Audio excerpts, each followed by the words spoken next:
بسم اللہ الرحمن الرحیم، صفحہ نمبر 25، حصہ اول، خطوط غالب، ارض مرزا غالب، تعارفی نوٹ۔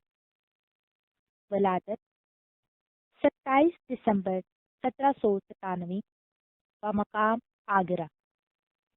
اصل نام مرزا اسد اللہ بیگ خان، والد کا نام مرزا عبید اللہ بیگ، والدہ کا نام عزت النساء عرف مرزا نوشہ، خطاب نجم الدولہ و بیر الملک اسد اللہ خان بہادر نظام جنگ۔ شادی 10 اگست 810 بعمر 13 سال۔ بیوی کا نام ابراؤ بیگم، تخلص اسد غالب، قوم ترک، انتقال 15 فروری 1829، تصانیف فارسی۔ نمبر 1، پنج آہنگ۔ یہ کتاب 5 حصوں پر مشتمل ہے۔ آہنگ اول میں القاب الآداب، آہنگ دوم میں مصطلحات و لغات، آہنگ سوم میں اشعار و منتخب از دیوان غالب، آہنگ چارم میں تقاریر، آہنگ پنجم میں مکاتیب۔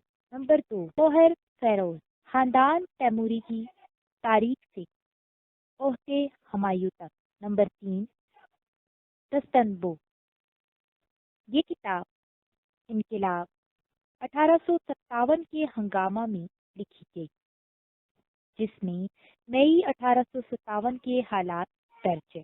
نمبر 4، کاتے برہان، مولوی محمد حسین تبریزی نے فارسی لغت کی ایک کتاب لکھی جس کا نام برہان کاتے تھا۔ 1857 کے ہنگامہ میں مرزا کو اس کے دیکھنے کا اتفاق ہوا۔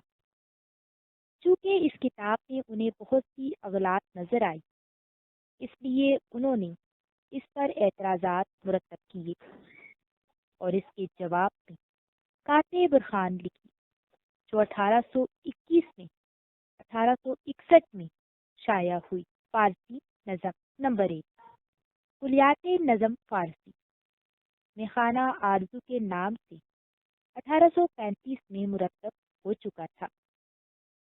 نمبر 2، سبد چین، اس مختصر مجموعہ میں مرزا کی مثنوی ابر کہر بار اور دیگر قطعات جو کلیات میں درج ہونے سے رہ گئے تھے شامل ہیں، 1863 میں شائع ہو چکی ہے۔ نمبر 3، دعائے صبا، عربی زبان میں جو دعا صبا حضرت علی رضی اللہ تعالیٰ عنہ سے منسوب ہے، اس کا منظوم ترجمہ مرزا نے اپنے بھانجے مرزا عباس کی فرمائش پر فارسی میں کیا تھا۔ اس میں 131 اشعار ہیں۔ مرزا کی زندگی میں لکھنؤ سے شائع ہوتی۔ نمبر 4، متفرقات غالب، اس میں کچھ خطوط ہیں، کچھ نظمیں ہیں اور مثنوی اور بار مخالف جو مرزا نے کلیات میں لکھی تھی، اور وہ مثنوی بھی جو مرزا نے 1853 میں بہادر شاہ ظفر پر تشیح کے الزام سے برات کے سلسلے میں لکھی تھی۔ یہ سب چیزیں شامل ہیں۔ اردو نثر۔ نمبر 1، اودھ ہندی، یہ مرزا کے اردو خطوط کا مجموعہ ہے جو کہ پہلی مرتبہ 1868 میرٹھ میں شائع ہوا تھا۔ نمبر 2، اردوئے معلیٰ، یہ بھی ان کے اردو خطوط کا مجموعہ ہے۔ نمبر 3، مکاتیب غالب، دربار رامپور سے مرزا کی خط و کتابت 12 سال تک رہی۔ امتیاز علی خان صاحب، عرش ناظم، کتب خانہ ریاست رامپور نے ان تمام خطوط کو مکاتیب کے نام سے 1937 میں شائع کیا تھا۔ نمبر 4، نوادرات غالب۔ یہ ان خطوط کا مجموعہ ہے جو مرزا نے اپنے دوست منشی نبی بخش حقیر کے نام لکھے تھے۔ نمبر 5، نکات غالب، واقعات غالب۔ ماسٹر پیارے لال عاشور کی درخواست پر مرزا نے 2 مختصر رسالے مرتب کیے تھے۔ نمبر 6، قادر نامہ۔ عارف کے بچوں کے لیے مرزا نے 8 صفحہ کا یہ مختصر رسالہ تصنیف کیا تھا۔ اردو نظم۔ نمبر 1، دیوان اردو۔ اشعار کی تعداد 1159 ہے۔ پس منظر، تمہید۔ تحت غالب کے سیاسی، تہذیبی اور تمدنی حالات، غالب کی ذہنیت، غالب کی شاعری کا ارتقاء، خصوصیات کلام غالب، تمہید۔ نمبر 1، انداز بیان۔ نمبر 2، دشوار قصیدگی۔ نمبر 3، رمزیہ انداز۔ نمبر 4، اعجاز۔ نمبر 5، ظرافت۔ نمبر 6، پہلو داری۔ نمبر 7، دل نشینی۔ نمبر 8، الفاظ کا انتخاب۔ نمبر 9، حقائق نگاری۔ نمبر 10، رشک۔ نمبر 11، عشق و محبت۔ نمبر 12، فلسفیانہ مسائل۔ نمبر 13، تصویر کشی۔ نمبر 14، موسیقیت۔ نمبر 15، ہمریات۔ نمبر 16، مبالغہ آرائی۔ نمبر 17، روزمرہ محاورہ۔ نمبر 18، انسانی شاعری، سوال۔ مکاتب غالب کا شمار جدید اردو نثر کا آغاز قرار دیا جا سکتا ہے۔ بحث کیجیے۔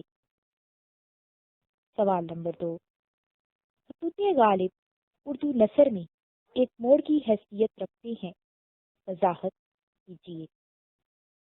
سوال نمبر 3، خطوط غالب کی نثر کی خوبیاں تحریر کیجیے۔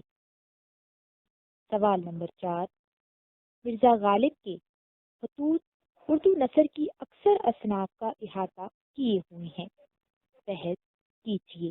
خطوط غالب، ادائے ہاتھ سے غالب ہوا ہے نقطہ سرا، ادائے ہاتھ سے غالب ہوا ہے نقطہ سرا، صلاح عام ہے یاران نقطہ تا کے لیے۔ نمبر 1، تعارف۔ نمبر 2، خطوط غالب کی نثر کی خوبیاں۔ نمبر 3، جدت ترازی۔ نمبر 4، شوخی تحریر۔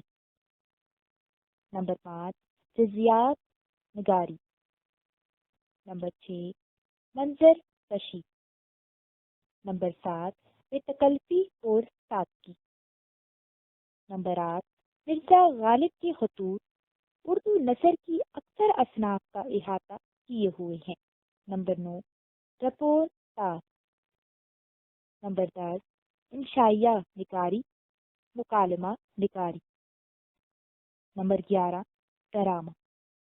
نمبر 12، آپی۔ نمبر 13، مختصر کہانی۔ نمبر 14، ذات اور ماحول۔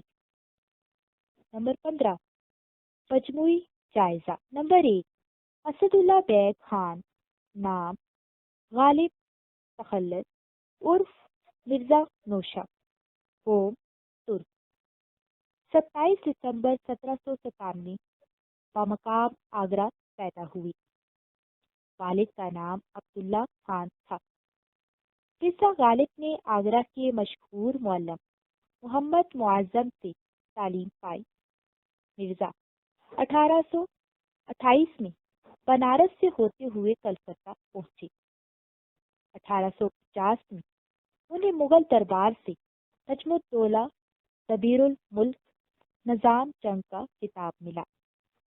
1854 میں استاد ذوق کی وفات کے بعد بہادر شاہ ظفر نے مرزا غالب کو اپنا استاد بنایا۔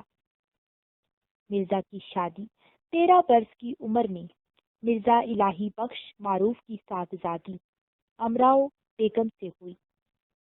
فروری 1869 میں وفات پا گئے۔ نمبر 2، خطوط غالب کی نثر کی خوبیاں۔ تمہید: غالب نے نثر میں ایک نئی راہ نکالی۔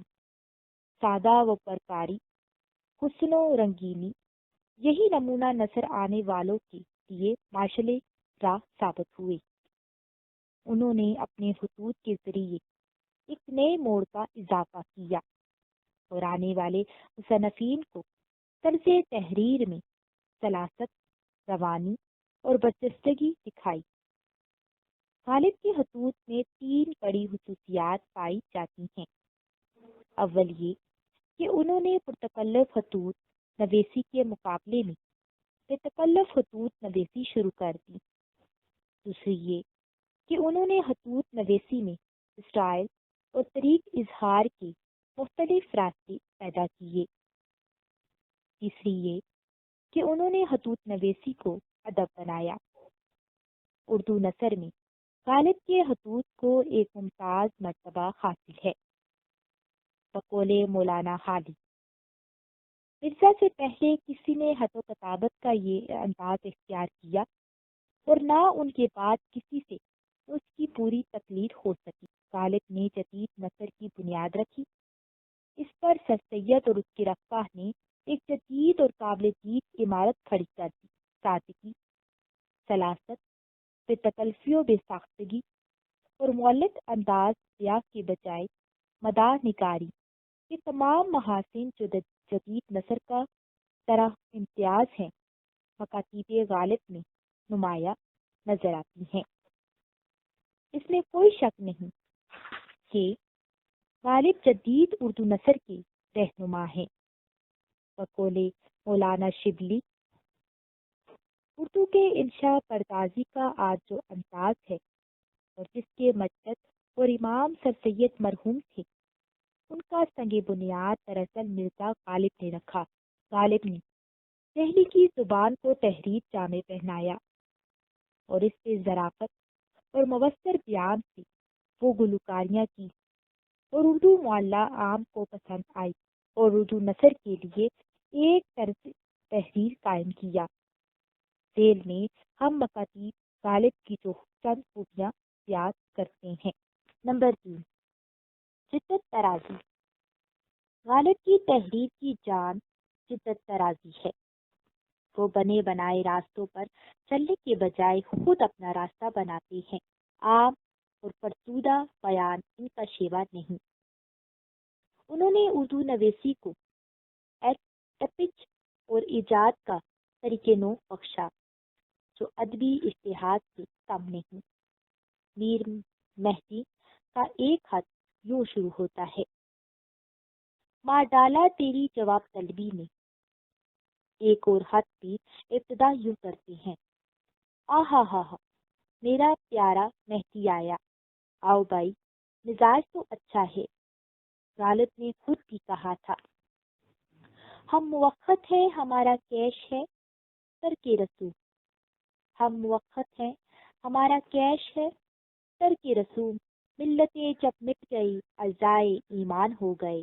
نمبر 4، شوخی تحریر۔ مولانا حالی لکھتے ہیں کہ جس چیز نے ان کے مکاتیب کو ناول اور ڈرامہ سے دلچسپ بنایا ہے وہ شوخی تحریر ہے، جو اکتساب، مشق و مہارت یا پیروی و تقلید سے حاصل نہیں ہو سکتی ہے۔ ہم دیکھتے ہیں کہ بعض لوگوں نے خط و کتابت میں مرزا کی روش پر چلنے کا ارادہ کیا اور اپنے مکاتیب کی بنیاد فضلہ، سنجی و ظرافت پر رکھنی چاہی، مگر ان اور مرزا کی تحریر میں وہی فرق پایا ہے جو اصل و نقل یا روپ و بحروپ میں پایا جاتا ہے۔ مرزا کی ادیب میں شوخی ایسی بری ہوئی ہے جیسے ستار میں سر بھرے ہوئے ہوں۔ بطور حالی، مرزا کو بجائے حیوان ناطق حیوان ظریف کہنا بجا ہے۔ غالب نے اپنی تربیت کی شوخی اور ظرافت سے کام لے کر اپنے خطوط سے مطلع سنجی اور شگفتگی کے گلزار کھلائے ہیں۔ ماہ رمضان میں لکھا گیا ایک خط میں لکھتے ہیں، پانی، حقے اور روٹی کے ٹکڑے سے روزے کو بہلاتا ہوں۔ ہم کو معلوم ہے جنت کی حقیقت لیکن دل کے خوش رکھنے کے لیے یہ خیال اچھا ہے۔ نمبر 5، جزیات نگاری۔ غالب جزیات نگاری کا خاص خیال رکھتے تھے۔ مفصل بیانات عموماً بے لطف ہو جاتے ہیں، لیکن مرزا جزیات کو اس ڈھب سے پیش کرتے ہیں کہ تحریر بے مزہ ہونے کے بجائے پرلطف ہو جاتی ہے۔ اپنے روز بیان سے مرزا کو حالات و واقعات کی لفظی تصویر کھینچنے پر قدرت حاصل ہے کہ رنگ و روغن کی تصویروں میں شاید وہ دلکشی و تاثیر ہو جو ان کے لفظوں پیکروں میں موجود ہوتی ہے۔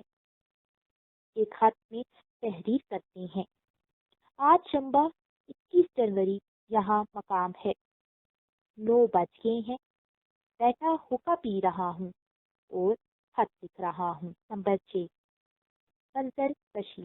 مرزا کا کمال یہ ہے کہ وہ جو کچھ بیان کرتا ہے اس کی تصویر لفظوں میں اس طرح کھینچتے ہیں کہ پورا سما سامنے آتا ہے۔ سفنا کے نام ایک خط میں لکھتے ہیں، تم پر اس کی مثال اس طرح کھلتی، اگر تم یہاں ہوتے تو بیگمات قلعہ کو پھر سے چلتے دیکھتے۔ صورت ماہ 2 ہفتہ کی سی اور کپڑے میلے، پانچے اور جوتی ٹوٹ۔ ایک نکات لکھتے ہیں، لفظی تصویر کھینچا صرف اور صرف غالب کا کمال ہے۔ نمبر 7، بے تکلفی اور سادگی۔ مرزا غالب کی انداز نگارش کی ممتاز ترین خصوصیت یہ ہے، جو کچھ لکھتے تو شائستہ و برجستہ الفاظ استعمال کرتے ہیں۔ ان کے خطوط کے مطالعے سے پتہ چلتا ہے کہ نہایت موزوں الفاظ سادگی اور بے تکلفی سے جوڑے گئے ہیں۔ انہوں نے القابات کے فرسودہ نظام کو ختم کیا اور وہ خط کو میاں کبھی برخودار، کبھی بھائی، کبھی کسی اور مناسب الفاظ سے شروع کرتے ہیں۔ نمبر 8، مرزا غالب کی خطوط اردو نثر کی اکثر اصناف کا احاطہ کیے ہوئے ہیں۔ مرزا غالب کی خطوط کا اردو کے نثری ادب میں جو مقام اور مرتبہ ہے وہ کسی سے ڈھکا چھپا نہیں ہے۔ ان کے خطوط کے ادبی حیثیت تو مسلمہ ہے، مگر ان خطوط میں مرزا نے اردو نثر کی تمام اصناف نثر پر غیر ارادی طور پر طبع آزمائی ہے، اور بعض اصناف نثر کے یعنی رپورٹاج کے بارے میں تو ہم کہہ سکتے ہیں کہ وہ اس کے موجد ہیں۔ آج کوئی ایسی صنف موجود نہیں جس کے لیے مکاتیب غالب میں طرز ادا کی رہنمائی نہ ملتی ہو۔ بقول ڈاکٹر سید عبداللہ، غالب کی نثر سے اردو کی تمام اصناف نثر متاثر ہوئی، اس لیے غالب اپنی ذات میں خود ایک داستان تھے۔ یہ بات بلا شبہ مسلمہ ہے کہ غالب نے خط کو خط سمجھ کر ہی لکھا تھا اور ان کے سامنے ادب یا بعض اصناف ادب تحلیل کرنے کا کوئی شعوری لائحہ عمل نہ تھا۔ بقول پروفیسر ارشد کیانی، مرزا کے خطوط داستان، آپیتی، انشائیہ، افسانہ ڈرامہ یا رپورٹاج سمجھ کر نہیں لکھے گئے، مگر ان خطوط کی سادگی، بے تکلفی، جدت و اختراع، شوخی و ظرافت، جزیات نگاری اور مکالمہ نویسی اردو نثر کو وہ اسلوب عطا کر گئی جو بعد میں نثر کی جملہ اصناف کے ادب کے کام آیا۔ ذیل میں ان کے خطوط میں مختلف اصناف نثر کی نشاندہی کرتے ہیں۔ نمبر 9، رپورٹاج۔ رپورٹاج فرانسیسی زبان کا لفظ ہے۔ اس کا تعلق زمانہ حال سے ہوتا ہے اور ادیب اور چشمدید واقعات اور مشاہدات کو اپنی داخلی کیفیات کے ساتھ شامل کر کے پیش کرتا ہے۔ رپورتاج جدید دور کی پیداوار ہے۔ اس کا تعلق صحافت سے ہے اور اس کا کینونس بہت وسیع ہے۔ اگرچہ غالب کے زمانے میں رپورتاج کا وجود نہ تھا، مگر جب ہم خطوط غالب کا مطالعہ کرتے ہیں تو ہمیں دلی کی مجلسی زندگی کے بے شمار مرکہ ملتے ہیں۔ مرزا لکھتے ہیں، آج شہر کے اخبار لکھتا ہوں، سوا لیل و نہار لکھتا ہوں۔ ہفتہ کے نام ایک خط میں دلی کی بربادی کا ذکر بڑی درمندی سے کیا گیا ہے۔ لکھتے ہیں کہ مبالغہ نہ جاننا، امیر غریب سب نگل گئے، جو رہ گئے نکالے گئے، جاگیردار پنشندار دولت مند۔ مفصل حالات لکھتے ہوئے کرتا ہوں۔ نمبر 10، انشائیہ نگاری، مکالمہ نگاری۔ غالب نے نامہ نگاری کو مکالمہ نگاری بنا دیا ہے، جس میں مکالمے بھی ہیں اور بات چیت کی مجلسی کیفیت بھی۔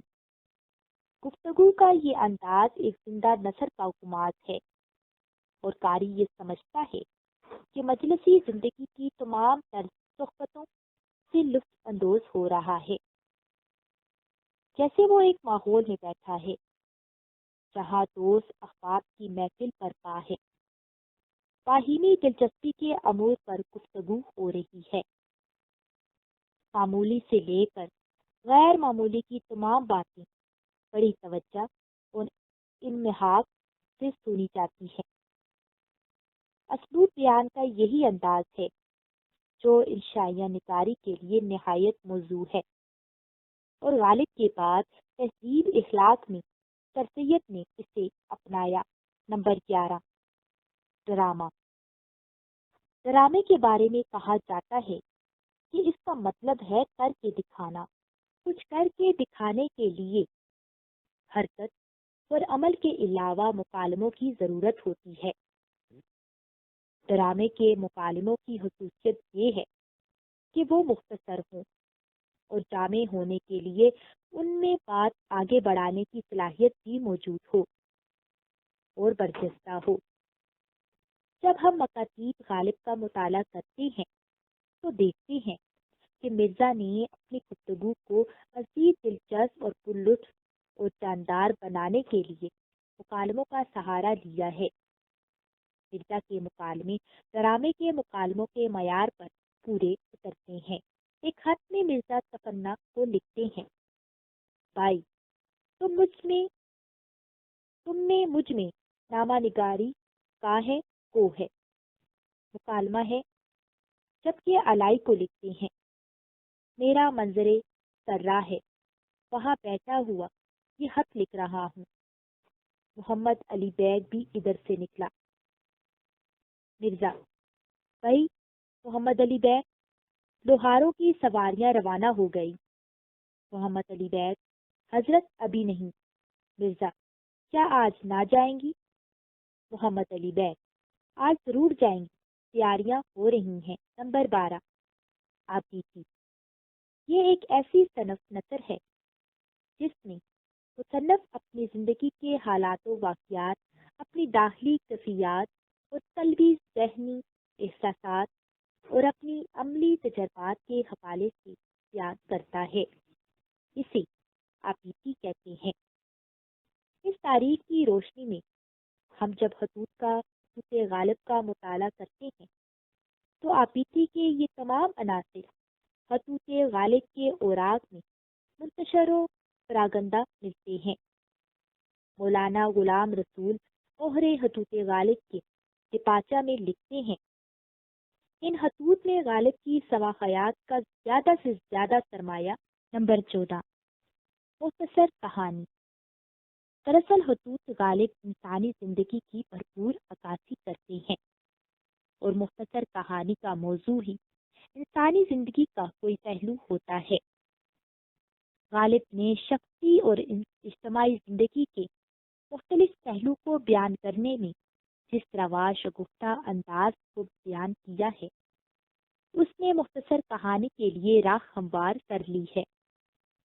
اردو میں غالب کی اولیت ان کے مکتوبات کی وجہ سے ہے، اور مکتوب نویسی کا غالب نے جو اسلوب ایجاد کیا ہے اس میں وہ اول بھی ہے اور آخر بھی۔ غالب سے پہلے عموماً خطوط فارسی میں لکھے جاتے اور اردو میں خطوط لکھنے کا رواج نہ تھا۔ غالب سے پہلے خط لکھنے کا جو دستور تھا وہ رسمی، پرتکلف اور نمائشی تھا، جس میں مدانگاری یا مطلب نویسی سے زیادہ آزائش، آرائش، بیان کا خاص خیال رکھا جاتا تھا۔ سر سید حالی اور آزاد غالب کے ہم اثر تھے۔ سر سید کے خطوط خالصاً رسمی ہیں، اس طرح حالی کے خطوط کو بھی دلچسپ نہیں کہا جا سکتا۔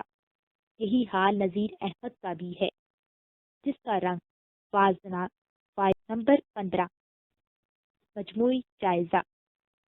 غالب کے خطوط اردو نثر میں ایک سنگ میل کی حیثیت رکھتے ہیں اور اردو ادب کے عظیم نثرکاروں میں شمار ہوتے ہیں، کیونکہ یہ خطوط فطری اور بامعنی ہیں۔ ان کا اسلوب خود ساختہ ہے۔ ان کے خطوط کی سب سے بڑی خصوصیت لہجہ کی شرینی، مزاج کی خوشبینی، ظرافت اور مذاق ہے، جس میں ہلکی ہلکی لہریں طنز کی بھی روان ہیں۔ جبکہ یہی خطوط جو اردو ادب کے کئی اصناف کی ابتدا کی موجب بنی، اس میں کوئی شک نہیں کہ غالب کو اکثر شاعری میں ایک انفرادی حیثیت حاصل ہے، تو نثر میں بھی ایک الگ اور منفرد مقام رکھتے ہیں۔ حصہ اول، مضامین سر سید۔ تعارفی نوٹ۔ پیدائش 17 اکتوبر 1817 بمقام دہلی۔ وفات 27 مارچ 1898۔ تدفین 28 مارچ۔ ملازمت 1841 میں امین پوری کے مصنف کے طور پر سفر انگلستان، اپریل 1872۔ تصانیف: نمبر 1، جم فارسی 1839 میں۔ اس رسالے میں امیر تیمور سے لے کر ابو ظفر بہادر شاہ تک 43 بادشاہوں کا حال ہے۔ نمبر 2، انتخاب الاخوین۔ اس رسالے میں قواعد منصفی بیان کیے ہیں۔ نمبر 3، جلاء القلوب ذکر المحبوب۔ حضرت صلی اللہ علیہ وآلہ وسلم کی سیرت پر مختصر رسالہ ہے۔ نمبر 4، تحفہ حسن، شیعہ کے بعض اعتراضات کا جواب۔ نمبر 5، تسہیل فی الجر الثقیل، بو علی کے فارسی رسالہ معیار القول کا اردو ترجمہ، جر ثقیل کے 5 اصول بیان۔ نمبر 6، آثار صنادید، دہلی عمارت کا حال۔ نمبر 7، قول 3 در ابطال حرکت زمین، یہ رسالہ زمین کی گردش کی ترتیب اور آسمان کی گردش کی حمایت۔ نمبر 8، کلمت الحق، یہ رسالہ پیری مریدی کے طریقہ مروجہ کے خلاف لکھا۔ نمبر 9، راہ سنت و رد بدعت، طریقہ محمدیہ کی تائید میں لکھا۔ نمبر 10، تاریخ ضلع بجنور۔ نمبر 11، تاریخ سرکشی بجنور، جس میں 1857 سے لے کر 1858 تک واقعات درج ہیں۔ نمبر 12، اسباب بغاوت ہند، کرنل گراہم نے اس کا انگریزی میں ترجمہ کیا ہے۔ نمبر 13، تبین الکلام، انجیل اور قرآن مجید کی اصولی وحدت ثابت کی گئی ہے۔ نمبر 14 رسالہ احکام تام اہل کتاب، اس میں یہ ثابت کیا گیا ہے کہ مسلمانوں انگریزوں کے ساتھ کھا سکتے ہیں۔ نمبر 15 سفر نامہ لندن، انگلستان سے واپس آ کر سید صاحب کے سفر انگلستان کے مشاہدات لکھے۔ نمبر 16 خطبات احمدیہ، یہ سر ولیم مور کی کتاب لائف آف محمد صلی اللہ علیہ وآلہ وسلم کے اعتراضات کا جواب۔ نمبر 17 تہذیب اخلاق۔ نمبر 18 ڈاکٹر ہنٹر کی کتاب پر ریویو۔ نمبر 19 تاریخ فیروز شاہی، سلاطین ہند کی مسند تاریخ۔ سوال نمبر 1 مضامین سر سید پر تنقیدی جائزہ لکھی۔ سوال نمبر 2 سر سید احمد خان کے مضامین اپنی فکری موضوعات کے اعتبار سے اردو ادیبات کا اہم سرنامہ ہے، وضاحت کریں۔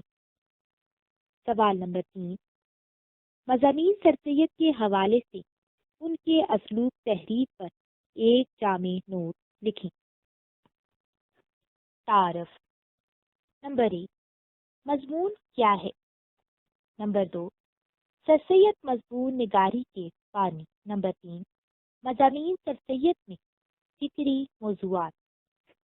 نمبر 4 اسلوب کیا ہے؟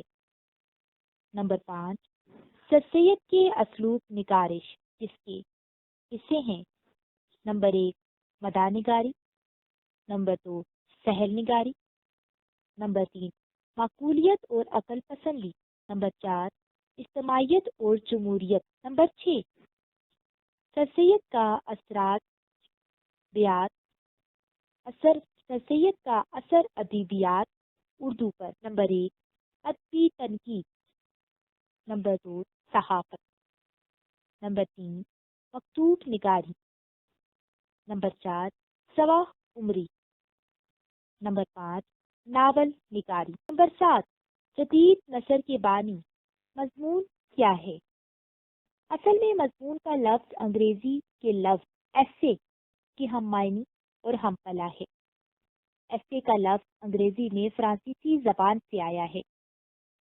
فرانس کے ایک قدیم موتین نے اپنے مضامین کے مجموعے کا نام ایسیز رکھا، پھر بیکن نے یہ لفظ لیا اور بہت سے شاہکار مضمون لکھے۔ مضمون کی بنیادی صرف یہ ہے کہ وہ مختصر ہو۔ اس کے لیے لازمی ہے کہ اس میں زندگی کے کسی تجربے کی کوئی جھلک موجود ہو، وہ جھلک بھی افیکٹی سی اور ناتمام ہو۔ ناتمامی مضمون کی ماہیت میں داخل ہے۔ اس سے مضمون کی حدیں بہت وسیع ہو گئی۔ مضمون کا موضوع ذرے سے ماء و پروین تک پھیل گیا۔ مضمون کے لیے خاص انداز بیان کی ضرورت ہے۔ وہ ہلکا پھلکا اور گھریلو ہونا چاہیے۔ ثقالت، سنجیدگی اور متانت سے مضمون کی خوبی جاتی رہتی ہے۔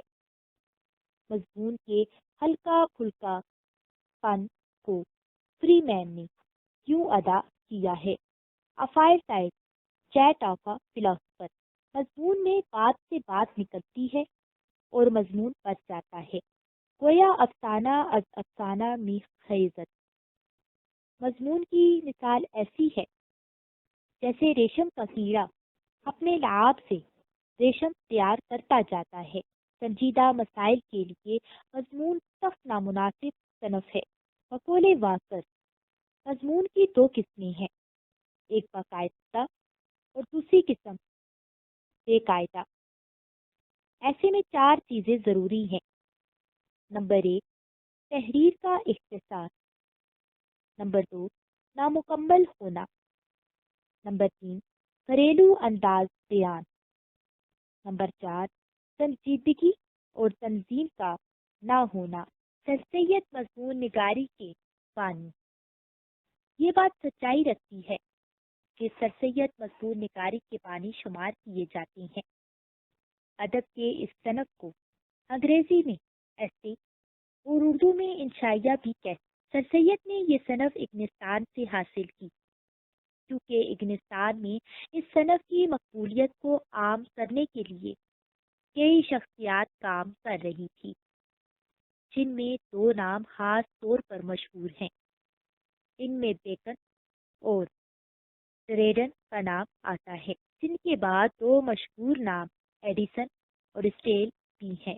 یہ اپنے مضامین اپنے رسالوں سپیکٹیٹر اور ٹیکلر میں چھاپتے تھے، جو دنیائے ادب میں اتنے نام پیدا کر چکے تھے کہ برطانیہ کے رہنے والے ناشتہ کرنے سے بھی پہلے ان کا مطالعہ ضروری سمجھتے تھے۔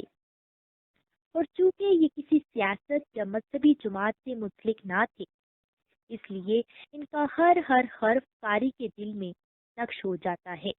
سر سید نے بھی ان کی تقلید کی اور اس مقصد کے لیے رسالہ تہذیب و اخلاق کی ابتدائی تیاری بھی قیام لندن کے دوران مکمل کر لی۔ تذکرہ بالا مصنفین اور خصوصاً ایڈیسن اور اسٹیل کا ان پر بہت اثر ہوا، جس کا اظہار انہوں نے خود بھی کیا ہے۔ وہ لکھتے ہیں کہ ہم نے یورپ کے نامی عالموں ایڈیسن اور اسٹیل کے مضامین کو اپنی طرز اور اپنی زبان میں لکھا ہے، جہاں ہم نے اپنے نام کے ساتھ اے ڈی اور ایس ٹی کا اشارہ کیا ہے اور اپنی قوم کو دکھایا ہے کہ مضمون لکھنے کا کیا طرز ہے اور ہماری زبان میں ان خیالات کو ادا کرنے کی کیا کچھ طاقت۔ سر سید احمد خان کی مضامین 3 رنگوں کے ہوتے ہیں۔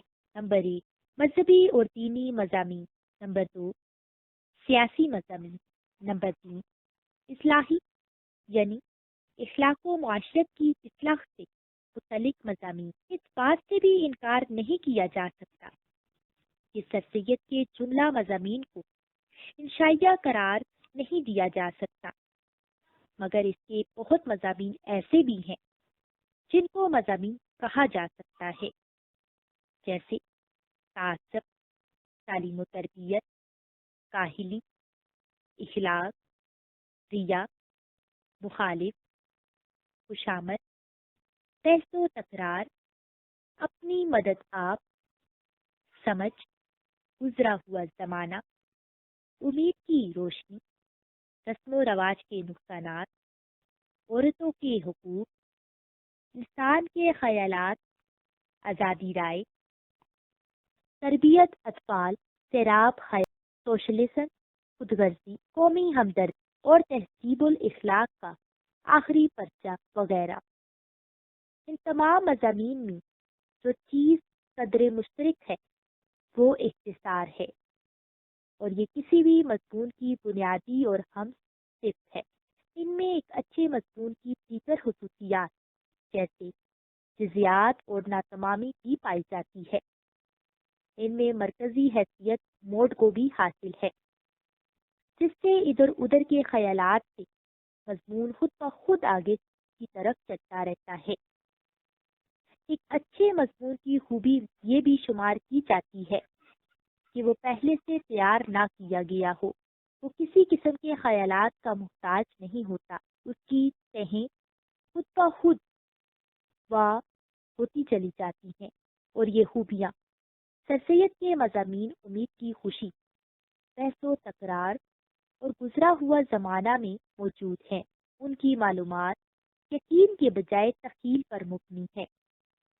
یوں تو سر سید کے مضامین کی معلومات کی سطح کرخت ہے، لیکن وہ ایک اچھے مضمون میں تصویریں خوشنما نقش بنانے میں کامیاب ہو جاتی ہیں، اور ایک خیال سے دوسرا خیال بنتا ہے۔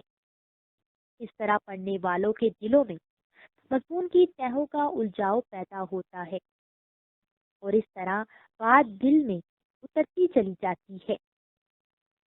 چند وجوہات ایسی بھی ہیں جو ان کے مضامین کو صرف صفحے اول میں شمار کرنے کی راہ میں رکاوٹ پیدا کرتی ہیں، جیسے مضمون کی طوالت اور علمی اور اصطلاحی معلومات کی کثرت، منصوبہ بندی کی سختی، جبکہ مضمون لطیف سنجیدگی اور نقاہت کے بجائے شگفتگی اور بے ساختی کا طلبگار ہوتا ہے۔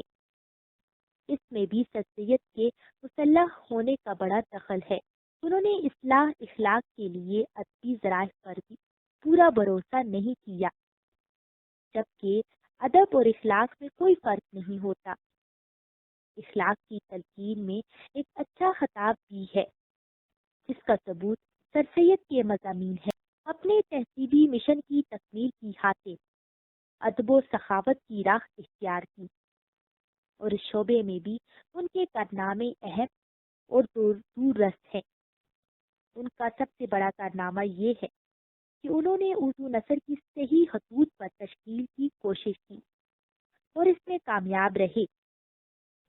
وہ اس نقطے سے واقف تھے کہ نثر اعلان ذات کا ذریعہ نہیں، بلکہ خیالات کے اظہار کا وسیلہ ہے۔ اچھی نثر ہمیشہ غیر شخصی ہوتی ہے۔ سر سید کے یہاں اس طرح کے نثر کے نمونے وافر ہیں۔ مدرجہ بالا وجوہات کے باوجود سر سید کو ہم اولین مضمون نگار مانتے ہیں، کیونکہ انہوں نے شعوری طور پر انگریز مضمون نگاروں سے متاثر ہو کر اس میدان میں چھلانگ لگائی۔ انہوں نے ایڈیسن اور اسٹیل کی طرح تہذیب الاخلاق میں مضمون کو ذریعہ اپنا کر وہی خدمات انجام دی۔ سر سید کی عام تحریریں اسی وجہ سے صناعی سے مبرا ہیں، جس میں تاثر تولیے مگر شگفتگی اور جذبہ ہم جمال نہیں۔ انہوں نے نثر کی زبان پر خاص توجہ دی اور الفاظ کے استعمال میں زبان کے ایمانت دار کی طرح دیانت، صداقت اور خلوص سے کام لیا۔ بشیر بدر لکھتے ہیں، سر سید کی تحریروں کی ایک اسلوب یعنی کائنڈ کی مکمل پابند نہیں ہے۔ اسلوب کا دوسرا مفہوم جسے اسٹائل کہتے ہیں، اس میں لکھنے والے کی شخصیت کا اظہار اتنا بھرپور اور اس کا طریقہ کار اتنا انفرادی ہوتا ہے کہ وہ کسی قسم کی نثر لکھتے، لیکن اس کی مختلف اقسام کی تحریریں اپنی معلوم ہوتی ہیں۔ یہ بات سر سید کی تحریر پر صادق آتی ہے، اگرچہ بنیادی طور پر ان کی نثر سادہ، واضح، بیانہ اور منطقی ہے، لیکن مضمون کی تبدیلیوں کے ساتھ ان کا طریقہ کار اوپر کی سطح پر تبدیل ہوتا ہے، اور ان کی تحریریں بتاتی ہیں کہ انہوں نے بوقت ضرورت ان طریقوں سے بھی مدد لی ہے جو تمثیل یا محاوراتی یا شاعرانہ انداز کی نثر لکھنے والوں سے منسوب ہیں۔ سر سید کے مضامین کا تجزیہ کرنے سے ہمیں اس حقیقت سے بھی آگاہی ہوتی ہے کہ مضمون کی تنظیم اور ترتیب ان کی تیز نثر میں پوشیدہ نہ تھی۔ نہ صرف یہ بلکہ وہ مضمون کو 3 حصوں میں تقسیم کرتے تھے، جس کا اول تہائی حصہ تمہید کے لیے واقف وقت ہوتا ہے، درمیانی حصہ نفس مضمون اور آخری حصہ سخائی اختتامیہ کے لیے ان کے قلم میں وہ روانی اور سلاست ہوتی تھی کہ کہیں رکنے کا نام ہی نہ لیتی تھی۔ ادائے خیال اور اظہار خیال بالکل آسان طریقے سے کرنے کے عادی تھے۔ ان کا سننا اور پرکھنا قاری کے لیے بار خاطر نہ ہوتا تھا، بات سے بات خود بنتی چلی جاتی، ان کا تسلسل بناوٹی نہ ہوتا تھا، اور یہی چیز ان کے طبع ذات اور ماخوذ مضامین کا خاصہ تھی، جبکہ خیالی مضامین میں یہ چیز اور زیادہ ہوتی تھی۔ اور آج تک سر سید ادب کے میدان میں مضمون نگاری پر بلا شرکت غیر قابض ہیں۔ انجام کار ہمیں یہ ماننا پڑتا ہے کہ اردو میں مضمون نگاری کے بانی سر سید ہی ہیں۔ سر سید کے مضامین میں فکری موضوعات۔ سر سید ایک مسلح انسان تھے، ان کے سامنے زندگی کا ایک مقصد تھا، وہ ایک بلند حیات بخش اور جاندار تہذیبی تصور کے علم بردار تھے۔ ان کی اصلاحی تحریک وقتی نہ تھی، بلکہ وہ زندگی کا وسیع تر تصور رکھتے تھے۔ اس رسالے کے اجرا کے موقع پر سر سید نے جو کہا تھا، اس اقتباس سے سر سید کا تصور زندگی واضح ہو کر سامنے آتا ہے۔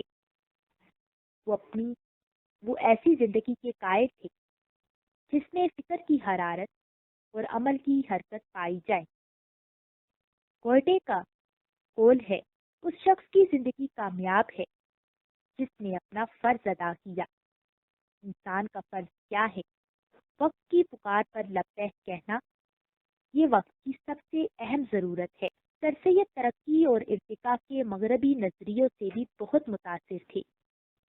ان کے مطابق زندگی ایک متغیر شے ہے، اور تغیر سے مراد ہے کہ زندگی ہر لحاظ سے ایک نئے روپ میں اور عموماً حسین تر روپ میں ہمارے سامنے متشکل ہوتی رہتی ہے۔ تہذیب اخلاق کا پہلا پرچہ 24 دسمبر 1870 کو نکلا۔ سر سید اس کے مینیجر اور ایڈیٹر تھے۔ یہ رسالہ 3 دفعہ بند ہوا اور پھر جاری ہوا۔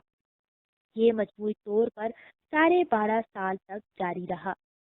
اس کے بڑے بڑے مضمون نگاروں میں محسن الملک، مولوی مہدی علی خان، سر سید، مولوی چراغ علی، مولوی مشتاق حسین، مولوی الطاف حسین، مولوی ذکاء اللہ، مولوی مہدی حسن اور سید محمود شامل تھے۔ سر سید کے مضامین کی تعداد سب سے زیادہ، مضامین کی نوعیت مختلف ہے۔ بعض اخلاق اور تمدنی مسائل سے تعلق رکھتے ہیں، بلکہ سر سید نے اپنے دائرے کو بہت وسیع بنا کر سوسائٹی سے تعلق رکھنے والی ہر چیز پر بحث کی ہے جو سر سید کے مقاصد کے حصول کے لیے کارآمد ہو سکتی تھی۔ مہدی افادی کا قول ہے، تمام نئی نسل اپنی ساری عملی اور ادبی ترقیات کے سمیت تہذیب الاخلاق کی پروردہ ہیں۔ بقول سید عبداللہ، اگر ہم تہذیب اخلاق کے اثرات کا جائزہ لیں تو ہم بحث کو 3 حصوں میں تقسیم کر سکتے ہیں۔ نمبر 1، سماجی اثرات۔ نمبر 2، تعلیمی اثرات۔ نمبر 3، ادبی اثرات۔ جہاں تک سماجی اثرات کا تعلق ہے، تہذیب اخلاق نے ہمارے رجحانات میں 2 بڑی تبدیلیاں کی۔ سر سید نے ہماری روزمرہ زندگی میں ہماری معمولی باتوں پر لکھا، جنہیں ہم غیر اہم سمجھ کر نظر انداز کر دیتے ہیں، مگر مثلاً خوشامد، تعصب، فضول رسم و رواج، بیکار بحث و تکرار اور کاہلی وغیرہ پر لکھا اور ہماری توجہ ان کی طرف دلوائی، اور بلا شبہ ہماری مجلسی زندگی پر ان کا خوشگوار اثر پڑا۔ دوسری طرف زندگی میں راز بازی اور باقاعدگی پیدا کرنے کی کوشش کی، جس کا اچھا نتیجہ نکلا، وہ کسی حد تک اس مقصد کے حصول میں کامیاب رہے۔ مسلمانوں کی روزمرہ کی زندگی میں حاوی ہے۔ دین کے بارے میں تہذیب اخلاق کا رویہ اگرچہ عامت المسلمین کے عقائد سے مختلف تھا، مگر یہ بات عجیب اور نئی نہیں۔ پرانے زمانے میں بھی مسلمانوں میں ایسے گروہ اور جماعتیں پیدا ہوتی رہی ہیں جنہوں نے اس قسم کے نئے خیالات کا پرچار کیا۔ ہندوستان میں مغربی تہذیب، سیاسی اقتدار اور سائنسی سوچ کی وجہ سے ایک نئی آویزش سامنے آئی، اور مغرب کی تقلید میں نہ صحیح مگر مغربی نظریات کے زیر اثر سر سید نے مذہب کو عقل کے مطابق ثابت کرنے کی کوشش کی۔ سر سید کی ان کوششوں سے سر سید کے موافق اور مخالف افراد کے 2 گروہ بن گئے۔ اس طرح سر سید کی تحریروں نے بعد میں آنے والوں کو بہت متاثر کیا۔ اہل قرآن سر سید کی فکر سے متاثر افراد کا ایک گروہ ہے۔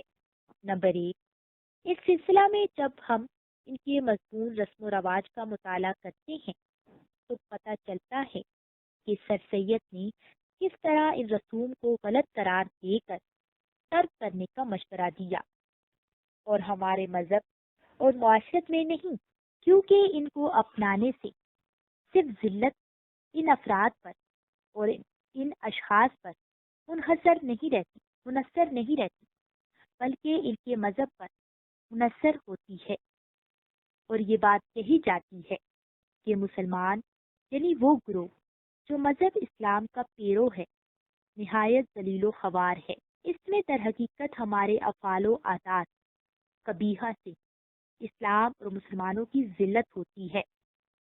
ہماری دانش میں مسلمانوں کی حسن معاشرت، خوبی تمدن اور تہذیب الاخلاق اور تربیت شائستگی میں کوشش کرنا حقیقت میں ایسا کام ہے جو جتنا دنیاوی امور سے متعلق ہے اس سے زیادہ دینی امور سے متعلق ہے، اور جتنے فائدے ہمیں اس دنیا میں حاصل ہونے کی توقع ہے اس سے کہیں زیادہ اس دنیا میں ہے جس کو فنا کبھی نہیں دنیا میں حاصل ہونے کی توقع ہے، اس سے کہیں زیادہ اس دنیا میں ہے جس کو فنا کبھی نہیں ہے۔ نمبر 2، اس طرح تعصب کی برائی بیان کی تو بھی اس کی جملہ اچھائیوں اور برائیوں سے اس طرح پردہ ہٹایا کہ پڑھنے سننے والوں کی آنکھیں کھلی۔ وہ لکھتے ہیں، بہت سی قومیں ہیں جو اپنے تعصب کے بعد تمام باتوں میں، کیا اخلاق میں، کیا علم و ہنر میں، کیا فضل و دانش میں، اور کیا تہذیب و شائستگی میں، اور کیا جاہ خشمت میں اور مال و دولت میں اعلیٰ درجہ سے نہایت پست درجہ ذلت اور ہواری کو پہنچ گئی ہیں۔ اس سے آگے چل کر یہ بھی بتایا کہ بہت سی قومیں ہیں جنہوں نے اپنی بے تعصبی سے ہر جگہ ہر قوم سے اچھی اچھی باتیں اخذ کی اور ادنا درجے سے ترقی کر کے اعلیٰ سے اعلیٰ درجے پر پہنچ گئی۔ انہوں نے یہ بھی بیان کر دیا کہ تعصب انسان کو ہزار طرح کی نیکیوں کے حاصل کرنے سے باز رکھتا ہے۔ نمبر 3، ایک مضمون طریقہ زندگی میں بیان کرتے ہیں۔ جو لوگ کہ چمچے اور کانٹوں سے کھاتے ہیں اور ہر دفعہ رکابیاں اور چھری کانٹے چمچے بدلتے جاتے ہیں، جب وہ ہم مسلمانوں کو ہاتھ سے کھاتے ہوئے دیکھتے ہیں تو ان کو نہایت حقارت، نفرت اور کراہت ہوتی ہے۔ ترکوں نے یہ طریق بدل لیا ہے، مگر مصر میں عورتیں اب بھی ایک نیچی میز پر کھانا رکھ کر ہاتھوں سے کھاتی ہیں۔ تو ہم یہ کہتے ہیں کہ ہاتھ سے کھانا مسنون طریقہ ہے، لیکن ہم آدھا طریقہ مسنون استعمال کرتے ہیں، جبکہ مسنون تو یہ بھی ہے کہ انچنا آٹا کھائیں، کھکڑی یا کھجور سے کھا لیا کریں۔ تو ہمارے ہاتھ سے کھانے سے کوئی نفرت نہ کرے گا، مگر یہ نہیں ہو سکتا۔ کھانے تو ہوئے فرونی اور طریق کھانے کا مسنونی۔ ہم کو خدا کا شکر ادا کرنا چاہیے کہ اس نے ہم کو اپنی نعمتیں عطا کی اور ہم ان کو استعمال کریں اور اس کا شکر عملی طور پر ادا کریں، جس میں اسلام کو بھی عزت ہے۔ اگر ہم چھری کانٹے استعمال کریں تو ہم بھی ترقی پذیر کہلائیں۔ نمبر 4، ایک اور مضمون تکمیل میں یوں آگاہ کرتے ہیں، ہندو اور مسلمان دو قومیں ہیں جو پچھلی لکیر کو کامل سمجھ کر اس کو پیٹتے آئے ہیں، جبکہ انگریز، فرینچ اور جرمن ایسی قومیں ہیں جو ہمیشہ ترقی کی کوشش میں ہیں۔ ایک زمانہ تھا کہ مسلمان کو یہ بھی عزت تھی کہ وہ یورپ کی بعض قوموں کے بمنزلہ استاد کے گنے جانے تھے، مگر اسی عیب نے جو ان قوموں میں تھا اور اب بھی ہے، اور اسی خوبی نے جو پچھلی قوموں میں تھا اور اب بھی ہے، ٹھیک ٹھیک معاملہ بالعکس کر دیا ہے۔ اب یورپ کی قومیں ایشیا کی قوموں سے علم و ہنر، تربیت و شائستگی میں اعلیٰ ہیں۔ میرا مطلب صرف یہی ہے کہ ہماری قوم کو بھی چاہیے کہ اپنے دماغ کو ان بیہودہ اور لغوی خیالات سے، جنہوں نے ان کی عقل اور سمجھ کو بالکل خراب کر دیا ہے اور ان کی تمام خوبیوں کو خیالات کے فاسد کے کیچڑ میں لتھڑ پتھڑ کر دیا ہے، خالی کر دیں اور علم و فنون، تہذیب و شائستگی میں ترقی کرنے کی کوشش کریں۔ میری خواہش ہے کہ مسلمان اپنے اخلاق اور تہذیب و شائستگی کی درستگی میں کوشش کریں اور اپنے حال چال چلن کو درست اور عمدہ کریں۔ اسلام کی جو اصلی صورت ہے وہ دنیا کو دکھائیں۔ نمبر 5، ایک مضمون انسان کے خیالات میں فرماتا ہے کہ میں نے خیال کیا کہ علم اور یقین یہ دونوں آپس میں لازم و ملزوم ہیں۔ جس چیز کا مجھ کو علم ہوگا بالکل بے شک اسی کا یقین بھی ہوگا، اور جس چیز کا یقین ہوگا اس کا علم بھی ہوگا۔ بس میں نے خیال کیا کہ یقین بغیر علم کے اور علم بغیر یقین کے سچا اور پورا نہیں ہے۔ آخر میں لکھتے ہیں کہ ان تمام خیالوں نے مجھے یہ ہدایت کی کہ عام انسانوں میں جو یہ مسئلہ ہے کہ ایمان اور مذہب کو عقل سے کچھ علاقہ نہیں ہے، یقینی غلطی ہے، اور جب میں نے مذہب اسلام کو بالکل عقل کے مطابق پایا تو اس کی سچائی پر اور اس مسئلے کی غلطی پر اور بھی قابل یقین ہوا۔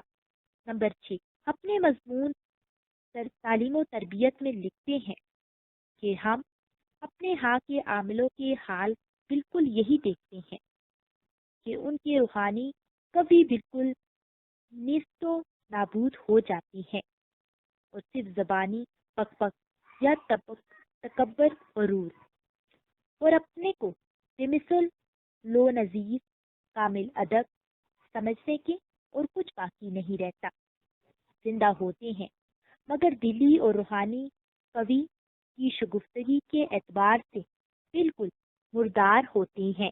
نمبر 7، اپنے مضمون تربیت اطفال میں بیان کرتے ہیں۔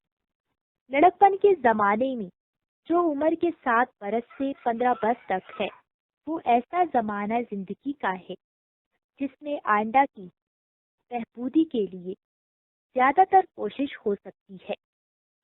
یہ زمانہ لڑکوں کے لیے ذہنی، عقلی اور اخلاقی تخم ریزی کا ہوتا ہے، کیونکہ اس وقت تعلیم کو دل نہایت جلد قبول کرتا ہے اور اس کے تخم کو، جس میں آئندہ نہایت عمدہ پھل پھول پیدا ہوں گے، بہت جلد اگا دیتا ہے۔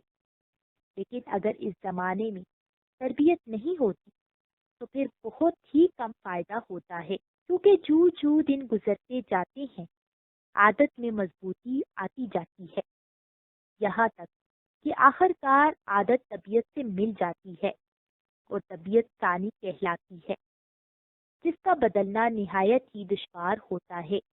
اور کہتے ہیں کہ پس جو لوگ کی قومی تربیت یا قومی ترقی کے خواہاں ہیں، ان کا سب سے بڑا کام یہی ہے کہ لڑکوں کی تربیت کے لیے عمدہ انتظام کریں، جس سے ہم کو آئندہ کی بہبودی کی توقع ہے، ورنہ ہم پر یہی مثل صادق آئے گی کہ میاں بوڑھے طوطے بھی پڑے ہیں۔ اسلوب کیا ہے؟ کسی مصنف کے لکھنے کے انداز کو اسلوب کہتے ہیں۔ تنقیدی ادب میں اسلوب کے 3 استعمال دیکھے گئے ہیں۔ نمبر 1، کسی شخص کے عام طرز تحریر کو اسلوب کہتے ہیں۔ نمبر 2، اسلوب عام طرز تحریر نہیں بلکہ کسی ادیب یا انشا پرداز کا منفرد طرز تحریر ہے، جو اسے اس کے زمانے کے دوسرے ادیبوں یا انشا پردازوں سے ممتاز یا منفرد کرتا ہے۔ اردو میں صحیح معنوں میں صرف محمد حسین آزاد ہی منفرد اسلوب کے حامل ہے۔ حالی، شبلی اور سر سید کا معاملہ متنازع ہے۔ نمبر 3، ایسا اسلوب جو اپنے ملک اور اپنے زمانے سے بالاتر ہو، دنیا کے تمام اسلوبوں کا احاطہ کرے۔ ایسا اسلوب زمانے اور ماحول کی قید سے آزاد ہو کر دنیا بھر کے اسالیب کی صف میں انشا پرداز کو لے جاتا ہے۔ اس اسلوب کو انگریزی میں گرینڈ سٹائل کہتے ہیں۔ ہر شخص کا اپنا انداز، اپنا طریق، اپنا اسلوب ہوتا ہے، البتہ بعض باتیں مشترک ہوتی ہیں، مگر زمانہ اور سوسائٹی اسالیب بیان میں قدر مشترک پیدا کر دیتی ہیں۔ اس وجہ سے ہم دو الگ زمانوں کے اسالیب بیان میں امتیاز کر سکتے ہیں۔ مضامین سر سید کے حوالے سے سر سید کے اسلوب نگارش۔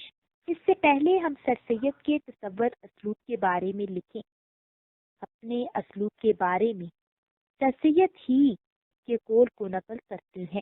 ہم نے انشاء کا ایک ایسا طرز نکالا ہے جس میں ہر بات کو صاف صاف جیسی کہ دل میں موجود ہو، منشیانہ تکلفات سے بچ کر آسان پیرائیہ میں بیان کرنے کی کوشش کی ہے اور لوگوں کو بھی تلقین کی ہے۔ بقول سید عبداللہ، سر سید کا خیال یہ ہے کہ سچی انشاء پردازی وہ ہے جو سننے والوں کی سمجھ میں فوراً آ جائے۔ اس کی دوسری شرط یہ ہے کہ اس میں جو مضمون ادا ہو سچائی اور خلوص پر مبنی ہو، یعنی جو کچھ دل میں ہو وہی زبان اور قلم اور صفحہ کاغذ پر منعکس ہو، اور ان خیال آرائیوں سے اجتناب کیا جائے جن سے تصانیف پرانے ادیبوں کی تصانیف نظر آنے لگی۔ سر سید نے ثانی بدائع کے استعمال کو بھی اچھی نظر سے نہیں دیکھا۔ آل احمد سرور اپنے مضمون تہذیب اور ادب میں سر سید کا کارنامہ میں سر سید کے اسلوب کے بارے میں لکھتے ہیں۔ سر سید کا اس سے بڑا کارنامہ اسلوب کی دنیا میں ہے، جیسے انہوں نے محض پتیرے یا زیور یا صنائی یا کارگری میں ہونے سے بچایا اور معنویت، وزن اور وقار عطا کر کے مغز، دلکشا اور دل آسا بنایا۔ آگے چل کر پروفیسر آل احمد سرور لکھتے ہیں، مگر نثر کا اسلوب نظم کے اسلوب سے الگ ہے، دونوں کا دائرہ اثر مختلف ہے۔ سر سید نے اس راز کو سمجھ لیا۔ سر سید نے اس راز کو سمجھ لیا تھا۔ وہ اپنے حلقہ کو مست کرنا نہیں، ہوشیار کرنا چاہتے تھے۔ وہ اس بجٹ میں لانے، چند لمحات کے لیے کھو جانے، سستی پیدا کرنے کے لیے نہیں، سستی پیدا کرنے کے لیے نہیں، ذہن کو بیدار کرنے، حقیقت کو تلاش کرنے، حقیقت کو زندگی میں پانے کے لیے لکھتے تھے۔ اس مقصدیت اور خلوص سے ان کے اکھڑے اکھڑے صفات اور ڈھیلے ڈھالے جملوں اور فکروں میں ایک گرمی اور آج اور تاثیر آ گئی۔ ان کے خیالات میں الجھن نہ تھی، ان کا ذہن خاصا مرتب تھا۔ وہ ایک دن، ایک جوش و خروش، ایک بڑے مقصد کی لگن میں رکھتے تھے۔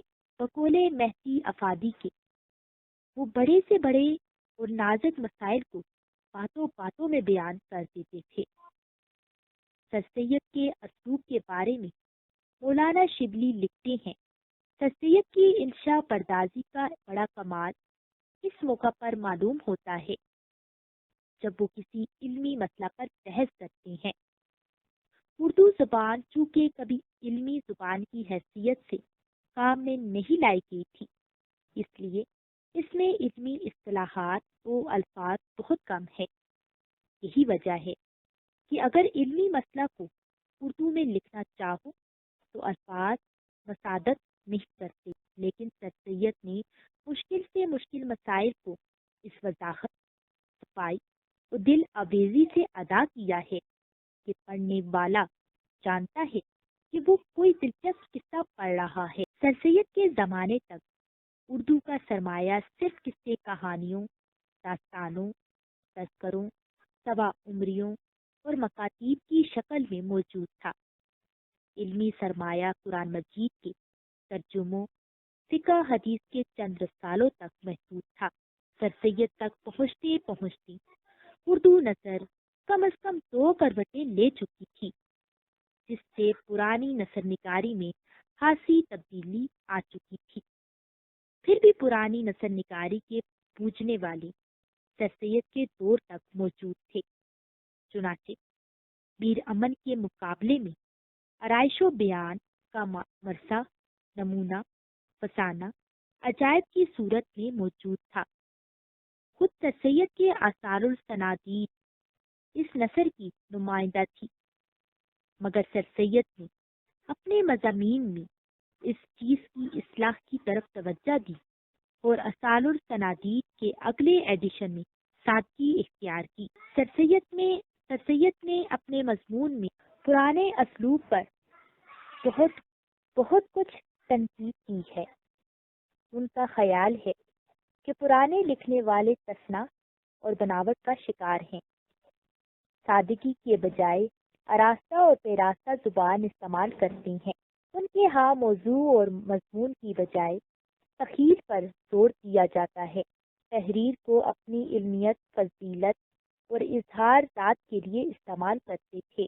سر سید کا نظریہ تھا کہ ہر صنف نثر ایک خاص طرز نگارش کی متقاضی ہے، مگر تاریخ نگاری، فلسفہ، سوا عمری الگ الگ اسلوب بیان کا تقاضا کرتی ہیں۔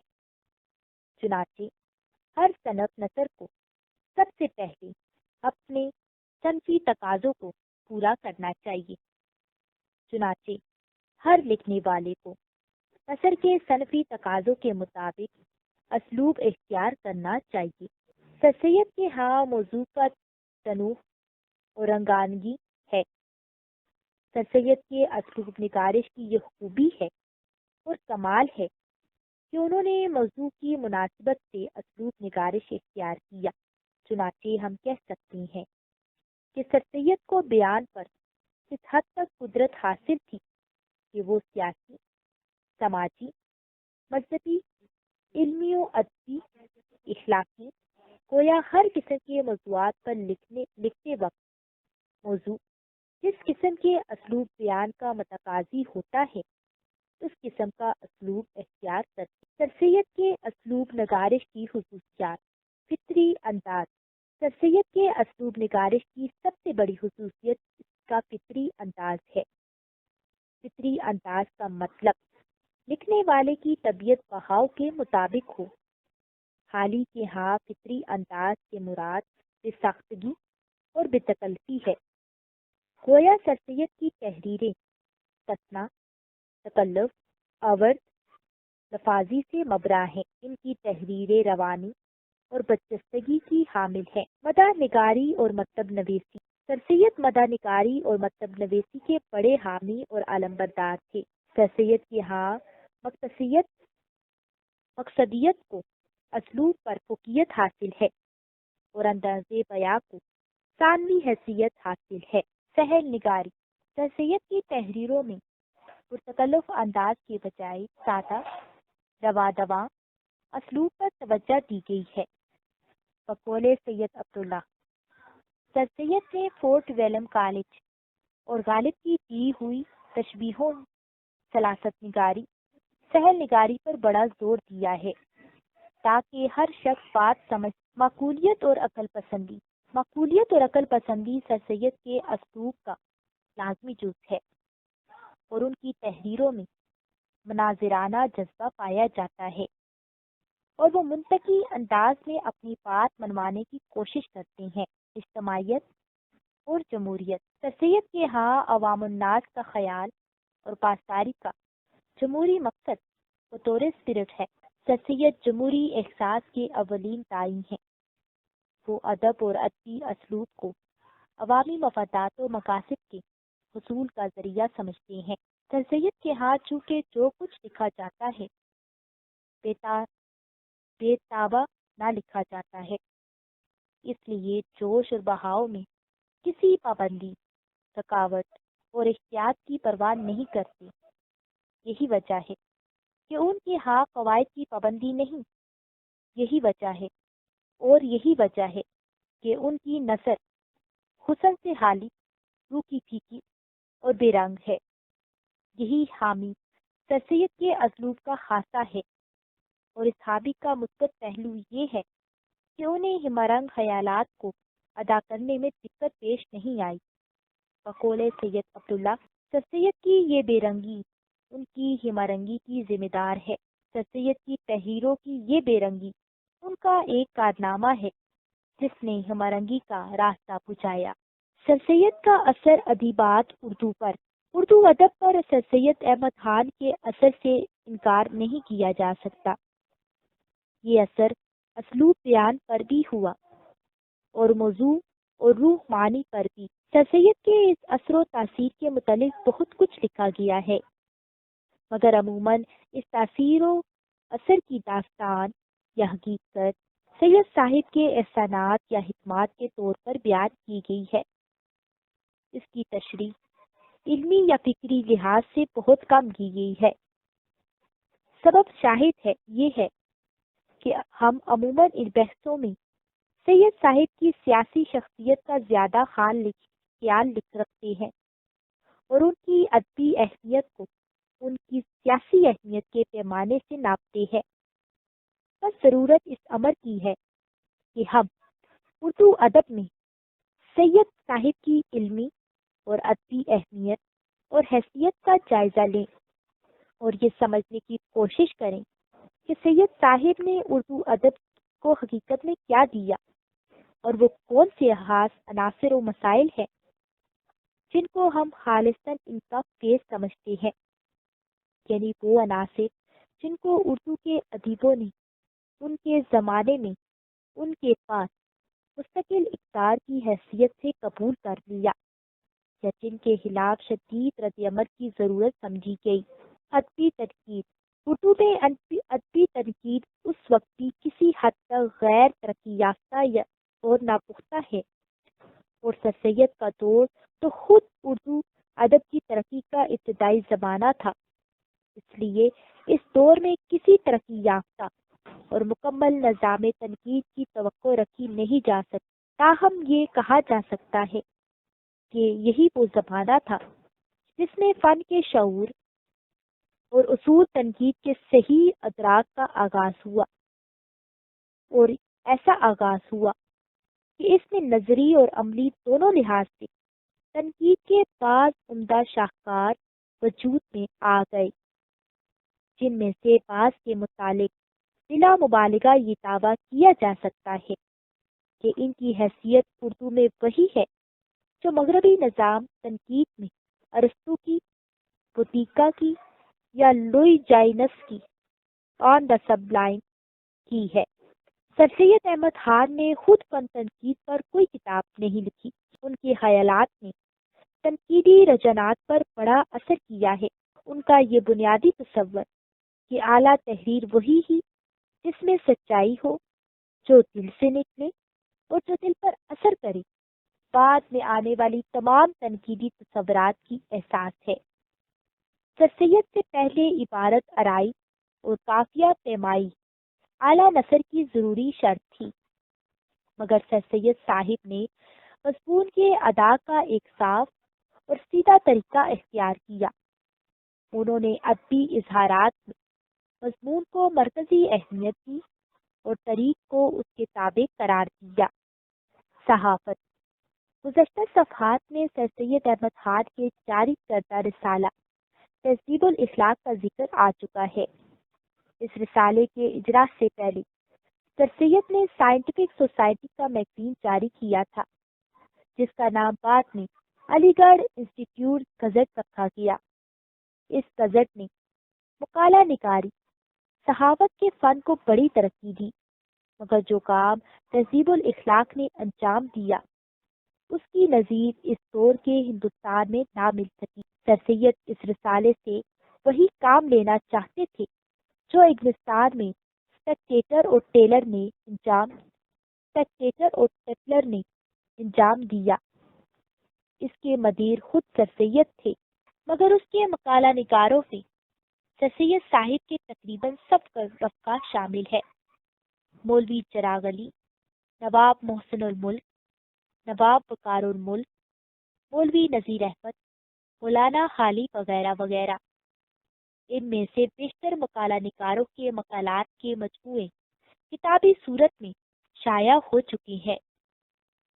تہذیب الاخلاق نے مقالہ نگاری کے فن کو بڑی ترقی دی، مگر فن سے زیادہ اس سلسلے میں جو اثرات مرتب ہوئے ان میں اہم اور قابل ذکر بات یہ ہے کہ ملک میں روایت پرستی کے خلاف ایک تحریک پیدا ہوئی اور جدید نقطہ نظر سے اور نئے خیالات کے لیے فضا پیدا ہوئی۔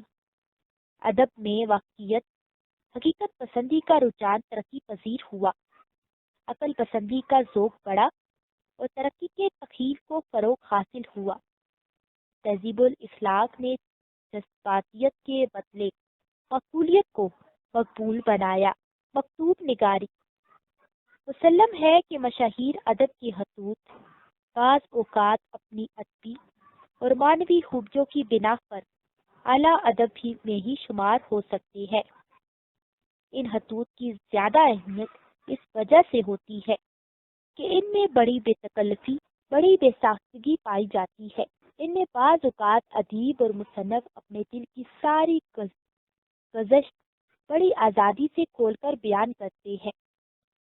چنانچہ ان خوبیوں کی بنا پر دنیا کے بعض مشاہیر کے خطوط نے ادب العالیہ میں جگہ پا لی ہے۔ چارلس لیمب غالب کے خطوط اپنی محدود وسعت کے باوجود ادب کے شاہکار قرار دیے گئے ہیں۔ ہم اس کتاب میں جن مشاہیر کا تذکرہ کر رہے ہیں ان میں سے بعض کے مکاتیب علمی اور ادبی لحاظ سے بڑی اہمیت رکھتے ہیں۔ ان میں سے سر سید شبلی، حالی، وقار الملک کے خطوط خاص توجہ کے مستحق۔ ہم اس کتاب میں جن مشاہیر کا تذکرہ کر رہے ہیں ان میں بعض کے مکاتیب علمی اور ادبی لحاظ سے بڑی اہمیت رکھتے ہیں۔ ان میں سے سر سید شبلی، حالی اور وقار الملک کے خطوط خاص توجہ کے مستحق ہیں۔ سر سید احمد خان کے خطوط اگرچہ ان کے مقالات کی طرح گراہ وزن اور متعین ہوتے ہیں، مگر بے تکلفی کا ایک خاص انداز ان کے خطوں میں پایا جاتا ہے۔ ان کے خطوط کی فضا ان کی باقی تحریروں کے مقابلے میں دلچسپ اور مانوس بھی ہے، اور ظرافت اور زندہ دلی ان میں زیادہ حد تک پائی جاتی ہے۔ شبلی کے مکاتیب عموماً مختصر ہوتے ہیں۔ ان کا انداز بیان شگفتہ اور مانوس ہے۔ اعجاز، جو ان کی عام تحریروں کا خاصہ ہے، یہاں بھی ہے۔ نکتہ آفرینی اور تنزیہ اور فقرہ بازی جو علمی کتابوں میں ہنگامہ پیدا کرتی ہیں، مکاتیب میں اور بھی پرلطف معلوم ہوتی ہیں۔ تاریخی کتابوں کی ساختہ اور بداختہ عبارتوں کے مقابلے میں خطوں میں لچک اور بے تکلفی زیادہ ہے۔ اگر ان مکاتیب میں کاروباری مطالب کی بھرمار نہ ہوتی تو شبلی کے خطوط غالب کے خطوط کی صف میں رکھے جا سکتے تھے، مگر ان میں بھی شبلی بروقار متانت رکھتے ہیں۔ سوا عمری، اردو جیسی نوعمر زبان سے یہ توقع کہ سر سید کے زمانے میں ہی ہر لحاظ سے بے عیب اور مکمل سوا عمریاں اس کے ادب میں وجود میں آ گئی ہوں گی، بے محل اور بے جا ہیں۔ خود فارسی 7,000 سالہ ادب میں ایسی سوا عمریاں موجود نہیں جن کو فنی معیار کے مطابق اعلیٰ اور کامل قرار دیا جا سکتا ہو۔ مولانا شبلی نے الفاروق لکھتے وقت ورزی کا یہ مصرع ہوشیار کے رخ پروم تیگس است قدم راہ پیش کرتے ہوئے جن مشکلات کی طرف اشارہ کیا تھا، فی الحقیقت وہ مشکلات اور دشواریاں سواہ نگاری کے فن کی عام دشواریاں ہیں، جن سے صرف کامل الفن سواہ نگار ہی اختہ برا ہو سکتے ہیں۔ سر سید کا زمانہ ایک ایسا زمانہ تھا جس میں فنی شعور ہنوز ناپختہ تھا۔ حالی کی سوانح نگاری میں سر سید کے اثرات براہ راست نہیں بالواسطہ ہیں، یعنی حالی کی سر سید کے تیار کیے ہوئے کسی نمونے کے مطابع نہیں، مگر جو نمونہ انہوں نے خود تیار کیا اس کی روح وہی ہے جو سر سید صاحب کے سب کاموں میں پائی جاتی ہے۔ حالی کی لکھی ہوئی سوا عمریوں میں جو علمی روح کام کر رہی ہے وہ سر سید ہی کی پیدا کرتا ہے۔ سر سید نے امر واقعہ یا فیکٹ کو اپنی تحریروں میں جو اہمیت دی ہے اس سے حالی شاید سب رفقا سے زیادہ متاثر ہوئے۔ حالی کی واقعہ نگاری کا خاص انداز جو خشک بیان واقعے کی حد تک پہنچ جاتا ہے، سر سید کے اسی رجحان کا عکس بہتر ہے۔ بہتر اس لیے کہ حالی کی تحریر بے آب و رنگ نہیں جتنی سر سید کی۔ سر سید کو میتھ اور محض خیالی اور بے مقصد تصورات سے بڑی ضد تھی۔ حالی نے بھی اس معاملے میں اپنے مرشد کی راہ اختیار کی اور اپنی سب تصانیف خصوصاً اپنی سوا عمریوں میں اس کو پیش نظر رکھا۔ ناول نگاری نذیر احمد اپنے زمانہ ملازمت میں سر سید سے متعارف ہوئے۔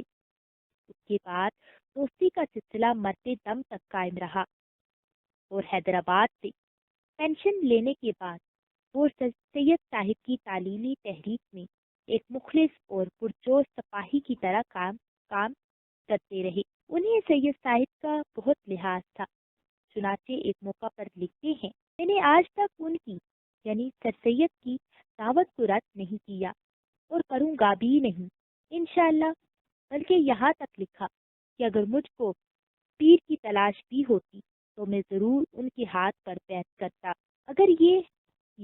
لیکن یہ یاد رکھنا چاہیے کہ نذیر احمد پر سر سید کا اثر براہ راست نہ تھا بلکہ بالواسطہ تھا۔ تصنیف و تالیف کی تحریر بڑی حد تک محکمہ تعلیم کی ملازمت کی وجہ سے ہوئی اور رواداری اور عام بے تعصبی کا میلان دہلی کالج کے ماحول اور تربیت کا نتیجہ تھا۔ اس کے باوجود وہ سر سید کے مذہبی معتقدات سے متفق نہ تھے۔ دینی خیالات میں وہ اگرچہ پرانے علماء کی نظر میں بہت آزاد سمجھے جاتے تھے، مگر سر سید کے نظریات کے متعلق انہیں بہت کچھ شکوک تھے۔ ان کے خیال میں سر سید قومی خیرخواہی کے نقشے میں اتنے سرشار تھے کہ ان میں ایک طرح کی انتہا پسندی پیدا ہو گئی تھی اور وہ اعتدال سے بہت تک ہٹ گئے تھے۔ نذیر احمد اسی کی طرف اشارہ کرتے ہوئے ایک موقع پر لکھتے ہیں کہ افراد ہر ایک چیز میں مذموم ہے، بس میرے نزدیک سر سید احمد خان میں عیب ہے تو یہ ہے۔ جدید نثر کے بانی سر سید احمد خان۔ سوال: جدید نثر کے بانی سر سید ہیں یا غالب؟ بحث کیجیے۔ جواب: اس سوال کا جواب دینے سے پہلے یہ ضروری معلوم ہوتا ہے کہ لفظ جدید کے معنی اور مفہوم بیان کیا جائے۔ لفظ جدید کے دو مفہوم ہیں، ایک لغوی مفہوم ہے یعنی زمانی اور دوسرا معنوی۔ زمانی مطلب تو بآسانی سمجھ آ سکتا ہے، لیکن وقت اور زمانے کی تقدیم و تاخیر، دوسرے لفظوں میں تاریخوں کی مدد سے، سن و سال کی مدد سے یہ فیصلہ کیا جاتا ہے کہ فلاں واقعہ تاریخ کے فلاں دور میں وقوع پذیر ہوا، مگر مفہوم کے اعتبار سے جدید کا مطلب سمجھنا ذرا زیادہ مشکل ہے۔ جدید کا مفہوم دراصل ایک خاص قسم کے نقطۂ نظر اور خاص قسم کے مزاج سے تعلق رکھتا ہے۔ جدیدیت دراصل ایک ذہنی رجحان اور ادبی نظریے کا نام ہے۔ یہ ضروری نہیں کہ وہ واقعہ آج ہی کا ہو تو آپ اسے جدید قرار دیں، بلکہ جدیدیت ہر اس چیز سے ہو سکتی ہے جو ایک مخصوص لہجے، ایک مخصوص نقطۂ نظر کی مالک ہو۔ ضروری نہیں کہ یہ رویہ نئے لوگوں میں ہی ہو اور پرانے لوگوں میں بھی ہو سکتا ہے۔ چنانچہ حافظ، میر، شیکسپیئر ابھی تک ماڈرن ہے۔ جدیدیت کے حامل لوگوں کا پیمانہ فکر زمان و مکان تک محدود نہیں ہوتا، بلکہ وہ ادبی شہسواروں میں ایسے خیالات و افکار کا اظہار کرتے ہیں جو ہر زمانے میں تازہ بتازہ اور نئے نئے معلوم ہوں۔ بقول سید عبداللہ، جدیدیت کی یہ بھی خصوصیت لکھی گئی ہے کہ یہ لوگ اگر لکھنے میں رومانٹک بھی ہو جائیں تو ان کے لکھنے میں شعور کی روشنی کا وجود، عقل و فکر اور علم و بصیرت کا وجود کچھ اس طرح ہوتا ہے کہ عقل سے سوچنے والے آدمی کو ہر زمانے میں ایک تازہ پن ملتا ہے۔ جدیدیت وہ رویہ ہے جو انسانی رویوں کے تسلسل کا اظہار کرتا ہے۔ یہ ایک حقیقت ہے اور کوئی بری حقیقت نہیں۔ بقول اختر میاں چونا گڑی، اردو نثر میں تصانیف کی ابتدا تو دکن میں 8ویں صدی ہجری سے ہو چکی تھی، کیونکہ اس کی رفتار اس قدر سست رہی کہ 12ویں صدی ہجری کے وسط تک بعض مصنفین کی چند کتابوں اور رسالوں کے سوا اس میں کچھ نہیں پایا جاتا۔ البتہ اس دور کے آخر میں نثر کی کئی کتابیں ملتی ہیں، چنانچہ فضلی کی مجلس یا کربل کتھا، شاہ جہان کے تراجم قرآن، تحسین کی نو طرز مرثا اس دور سے تعلق رکھتی ہیں۔ زبان کی صفائی اور سلاست کے لحاظ سے اردو نثر کا وسطی دور فورٹ ولیم کالج کلکتہ کے مصنفین سے شروع ہوتا ہے، جس کے بہترین نمائندہ میر امن دہلوی تھے۔ اس کے بعد تیسرا دور یعنی جدید دور شروع ہوتا ہے، جس میں اردو زبان کی بالکل کایا ہی پلٹ گئی اور اس میں ایسی صفائی، سلاست اور سادگی پیدا ہوئی کہ پچھلے دور کا پرتکلف انداز بالکل ختم ہو گیا۔ نثر اردو میں نئے نئے اسالیب پیدا ہوئے اور زبان میں ہر علم و فن کے مضامین ادا کرنے کی صلاحیت آ گئی۔ نثر اردو کا یہ دور سر سید احمد خان اور غالب سے شروع ہوتا ہے۔ دراصل اس کی بنیاد مرزا غالب نے رکھی، جس کی سادہ سلیس زبان نے نثر نگاری کا رخ بدل دیا۔ غالب کی تحریریں محض واقعات، مکاتیب، تقریضوں اور دیباچوں تک محدود ہیں، لیکن اس محدود دائرے میں بھی فکر و خیال کا کون سا پہلو ہے جو نمایاں نہیں ہوا؟ غالب کے معاصرین میں صرف سر سید ہی تھے جو اس اسلوب کی طرف متوجہ ہوئے اور اسے اپنا کر جدید نثر کے بانی قرار پائے۔ شبلی اور حالی کے مطابق غالب نے 1850 میں مکتوب نگاری شروع کی اور سر سید اس سے پہلے اپنی ادبی زندگی کا آغاز کر چکے تھے، مگر ان کی ابتدائی تحریریں قدیم روایتی اسلوب کی حامل تھی۔ چنانچہ آثار الصنادید کا پہلا ایڈیشن 1847 میں تیار ہوا اور چھپا۔ اس کی عبارت مخفی اور مسجع تھی، مطلب اور مقصد پر رنگینی عبارت کا غلبہ تھا۔ وہی فارسی اسلوب کی تقلید میں فرسودہ انداز اپنایا گیا، مگر جس سال بعد 1854 میں اس کا دوسرا ایڈیشن نکلا اور اس کی زبان نسبتاً سادہ اور صاف اور سلیس تھی۔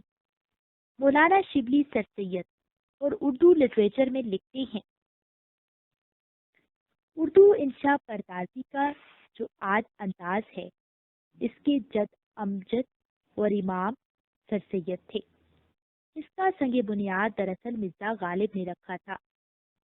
سر سید کو مرزا سے جو تعلق تھا وہ ظاہر ہے، اس لیے کوئی شبہ نہیں ہو سکتا کہ سر سید مرزا کی طرز سے مستفید ہوئے۔ تاریخ ادب اردو کے صفحہ 461 پر رام بابو سکسینہ کہتے ہیں، مگر سر سید صاحب اور غالب کے معاصرانہ تعلقات کو دیکھ کر یہ ماننا پڑتا ہے کہ مرزا کی طرز کا سر سید صاحب پر ایک خاص اثر پڑا، جو سادگی اور بے تکلفی کی ان کی عبارت میں پائی جاتی ہے۔ اس کا نقش اول غالب کے ہاتھوں صورت پذیر ہو چکا تھا۔ اسی صفحے پر رام بابو سکسینہ مولانا حالی کے حوالے سے لکھتے ہیں، مولانا حالی تو ان کو نثر اردو کا مورث اعلیٰ قرار دیتے ہیں۔ اس قبول اثر کے باوجود سر سید نے نثر اردو میں خود بھی نہایت قابل قدر حصہ لیا ہے، اور جس طرح نثر اردو کا رخ بدلنے پر انہیں کامیابی حاصل ہوئی، اس کا اعتراف نہ کرنا کفر ان ادبی ہوگا۔ اردو زبان پر سر سید کے احسانات کا ذکر کرتے ہوئے مولوی عبدالحق فرماتے ہیں، اس نے زبان کو پستی سے نکالا، انداز بیان میں سادگی کے ساتھ قوت پیدا کی، سنجیدہ مضامین کا ڈول ڈالا، سائنٹیفک سوسائٹی کی بنیاد ڈالی، جدید علم و فنون کے ترجمے انگریزی سے کرائے، خود کتابیں لکھی اور دوسروں سے لکھوائی، اخبار سائنٹیفک سوسائٹی، علی گڑھ انسٹیٹیوٹ جاری کر کے اپنے انداز تحریر، بیلاگ تنقید اور روشن خیال صحافت کا مرتبہ بڑھایا، تہذیب الاخلاق کے ذریعے اردو ادب میں انقلاب پیدا کیا، ٹائپ کو رواج دیا۔ بقول رام بابو سکسینہ، ان کے طرز جدید میں تدیب تصنع نگاری پر جو بیدل اور ظہوری فارسی تقلید میں اردو میں بھی برتی جاتی تھی، ایک ضرب کاری لگائی اور ثابت کیا کہ سادہ اور بے تکلف عبارت میں تصنع سے زیادہ خوبیاں ہوتی ہیں۔ مضمون کو دیکھو اور عبارت آرائی سے غرض نہ رکھو۔ سر سید صاحب کا عمل تھا۔ رام بابو سکسینہ کے حوالے سے جیسا کہ اوپر لکھا جا چکا ہے کہ سر سید صاحب اور غالب کے معاصرانہ تعلقات کو دیکھ کر ماننا پڑتا ہے کہ مرزا کی طرز کا سید صاحب پر ایک گہرا اثر پڑا، مگر بقول سید عبداللہ اس کے مقابلے میں غالب کے یہاں سادگی، سلاست، انفرادیت، ندرت اور کچھ جدید انداز کے رنگ پائے جاتے ہیں۔ غالب نے جب لکھنا شروع کیا تو سر سید کا کوئی اثر قبول نہیں کیا، بلکہ ذاتی صلاحیت سے، اصلیت اور ندرت سے اپنی نثر شروع کی۔ اس لیے محدود حد تک یہ کہنا بجا ہے کہ نثر کا رنگ اختیار کرنے میں غالب کو تقدم اور پیشروی حاصل ہے۔ محض تاریخ کے اعتبار سے تو سر سید کو اولیت کا شرف حاصل ہے، لیکن محدود دائرے کے اندر نیا پن غالب کا حصہ ہے۔ جدیدیت کی جو تاریخ اوپر بیان کی گئی ہے، اب یہ سوال پیدا ہوتا ہے کہ ہمارے یہاں غالب کی تحریر جدید نثر کا بہترین نمونہ ہے یا سر سید کی؟ بقول عبداللہ میری رائے یہی ہے کہ سر سید کی تحریریں جدیدیت کا بہترین نمونہ ہیں۔ غالب کو منفرد اسلوب، ندرت اور تازگی کا بانی تو کہا جا سکتا ہے، لیکن جدیدیت زمانی، فکری، علمی اسلوب اور نتیجہ کے لحاظ سے سر سید میں زیادہ اور کامیاب طریق پر ہے۔